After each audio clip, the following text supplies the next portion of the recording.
नमस्कार दोस्तों, आज की कहानी है जो चाहो सो पाओ। एक साधु था। वह रोज घाट के किनारे बैठकर चिल्लाया करता था, जो चाहोगे सो पाओगे, जो चाहोगे सो पाओगे। यह काम रोज का था।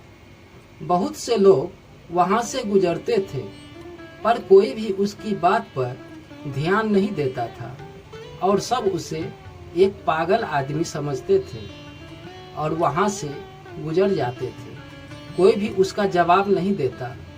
एक दिन एक युवक वहां से गुजर रहा था। उसने उस साधु की आवाज सुनी, जो चाहो सो पाओ, जो चाहो सो पाओ, और आवाज सुनते ही उनके पास चला गया।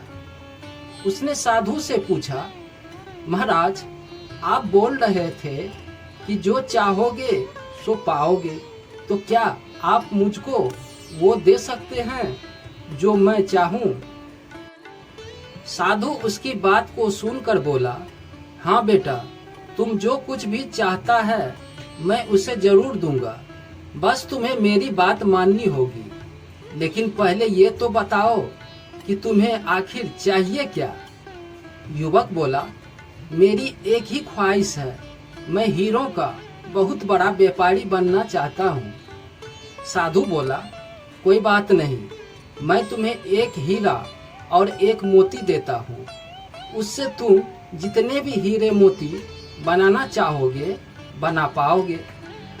और ऐसा कह के साधु ने अपना हाथ आदमी के हथेली पर रखते हुए कहा, पुत्र, मैं तुम्हें दुनिया का सबसे अनमोल हीरा दे रहा हूँ। लोग इसे समय कहते हैं। इसे तेजी से अपनी मुट्ठी में पकड़ लो और इसे कभी मत गवाना। तुम इसे जितने चाहो उतने हीरे बना सकते हो।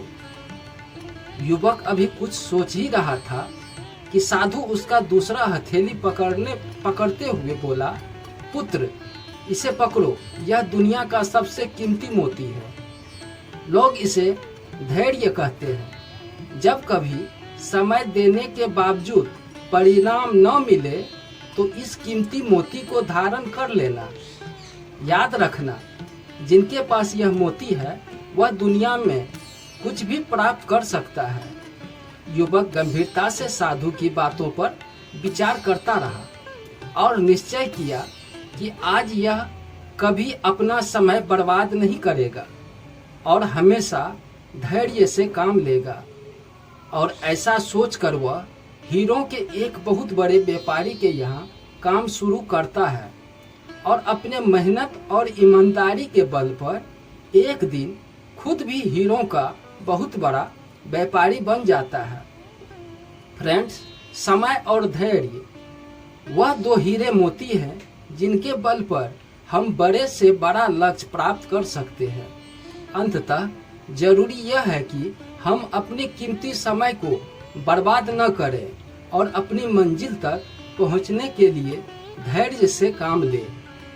हिम्मत मत खोना, अभी बहुत आगे जाना है। जिन्होंने कहा था तेरी बस की नहीं, उनको भी करके दिखाना है। दोस्तों, कहानी अगर पसंद आई हो, एक लाइक, सब्सक्राइब और शेयर जरूर कर दें।